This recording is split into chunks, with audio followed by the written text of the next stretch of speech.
অন্যের নামে সমালোচনা। এই বিষয়টি পৃথিবীর সকল স্থানেই দেখতে পাওয়া যায়। কম বেশি সকলেই অন্যের সমালোচনা করতেই বেশি পছন্দ করেন, কিন্তু যাকে নিয়ে সমালোচনা করা হয়ে থাকে তার কাছে এটি খুবই কষ্টকর। সমালোচনার শিকার হয়ে অনেকেই আত্মবিশ্বাস হারিয়ে ফেলেন এবং মনের ভিতরে জন্ম নেয় অজানা এক ধরনের ভয় ও লজ্জা।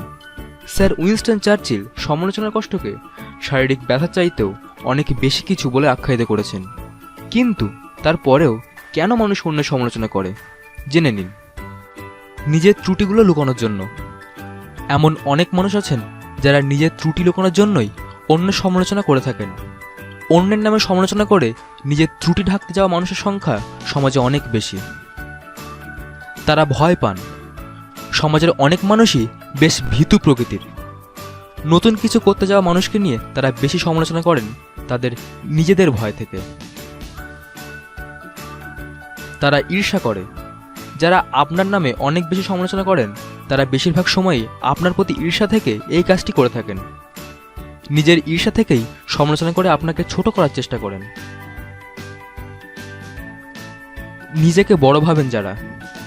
অনেক মানুষই আছেন যারা অন্যকে সমালোচনা করে নিজেকে বড় ভাবতে ভালোবাসেন। তারা ভাবেন অন্য মানুষের নামে সমালোচনা করে তাকে ছোট করে নিজেকে বড় বলে উপস্থাপন করা যায় এবং নিজেকে বড় ভেবেই তারা বেশি আনন্দ পেয়ে থাকেন। নিজে সমালোচনার শিকার হলে। অনেক মানুষই নিজে ছোট থাকতে সমালোচনার শিকার হলে তার মানসিকতা এমন হয়ে যায় যে তিনি অন্যের নামে সমালোচনার জন্য মুখিয়ে থাকেন। সাধারণত নিজেদের কষ্ট এড়ানোর জন্যই অনেকে এই কাজটি করে থাকেন। ছোট মানসিকতার মানুষরা সমালোচনা করেন। অনেক সময় আনন্দ নেওয়ার জন্য বা অন্যের ক্ষতি করার জন্য এটি করে থাকেন অনেকেই। তাদের মানসিকতা অনেক নিচু প্রকৃতির বলেই তারা এমনটি করেন।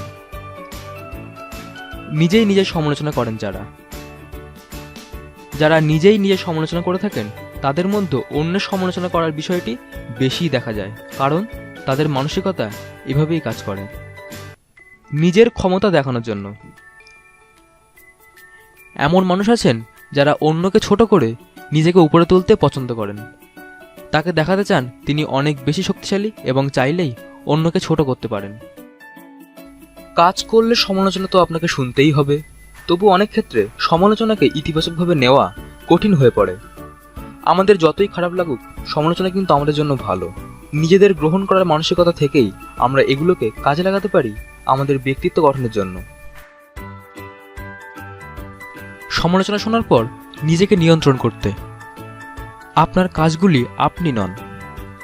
যে কোনো মানুষই ভুল করতে পারে, তাই আপনারও ভুল হতে পারে। এটি অস্বাভাবিক কিছু নয়। ভুল করা মানে এই নয় যে আপনি মানুষটাই ভুল। এটা আপনার একটা অংশ মাত্র। এসব ভুল থাকা সত্ত্বেও আপনি একজন ভালো মানুষ। আপনার এমন অনেক গুণ আছে যার কারণে মানুষ আপনাকে ভালোবাসবে এবং সম্মানও করবে। তথ্যই শক্তি। আপনি যদি মনোযোগ দিয়ে শুনে থাকেন আপনার কোন আচরণগুলো মানুষের মনে নেতিবাচক মনোভাব তৈরি করছে, তাহলে আপনি নিজেকে বদলানোর আরও শক্তি পাবেন, আর সেটা আপনাকে আরও চমৎকার হতে সাহায্য করবে। ভুল থেকেই শিক্ষা। ভুল আপনাকে খারাপ মানুষে পরিণত করে না, বরং এটাই আপনাকে স্বাভাবিক করে, আরও ভালো মানুষ হওয়ার সুযোগ তৈরি করে। সমালোচনা আপনাকে শেখায়, ছোট করে না।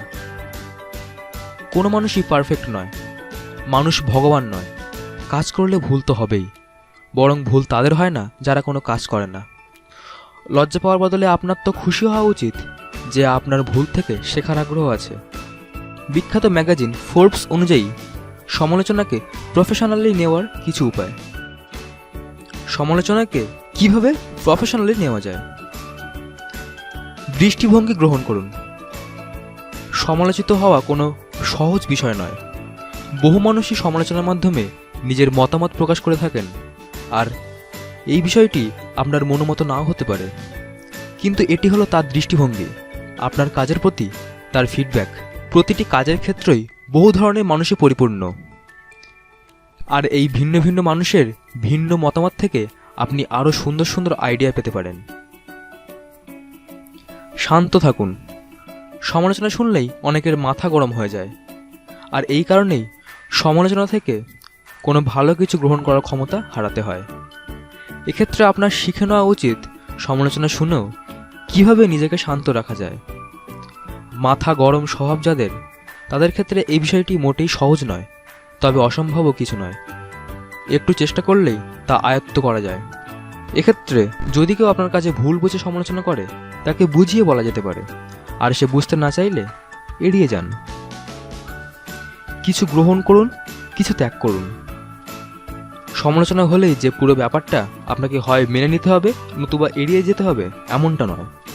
বিষয়টা ভালো করে পর্যালোচনা করুন। এরপর সমালোচনার যে অংশটি আপনার পক্ষে গ্রহণ করা লাভজনক তা গ্রহণ করুন, যে অংশটি অপ্রয়োজনীয় বলে মনে হবে তা ত্যাগ করুন। এভাবে সমালোচনা থেকে ভালো বিষয় গ্রহণ করতে পারবেন।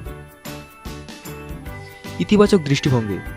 সমালোচনাকে ইতিবাচক দৃষ্টিভঙ্গিতে গ্রহণ করতে হবে। এক্ষেত্রে আপনার সহকর্মী, গ্রাহক কিংবা বস যেই আপনাকে সমালোচনা করুক না কেন, তার কারণ অনুসন্ধান করুন। এটি আপনাকে ইতিবাচক দৃষ্টিভঙ্গি করতে সাহায্য করবে। সবশেষে একটাই কথা, অন্যের সমালোচনা করে সময় নষ্ট করবেন না, বরং নিজেকে সমালোচনার কেন্দ্রবিন্দুতে রাখার চেষ্টা করবেন। 1 মিনিট প্লিজ। খুব খারাপ লাগে যখন আপনারা লাইক, কমেন্ট, শেয়ার, সাবস্ক্রাইব এগুলো না করে চলে যান। So please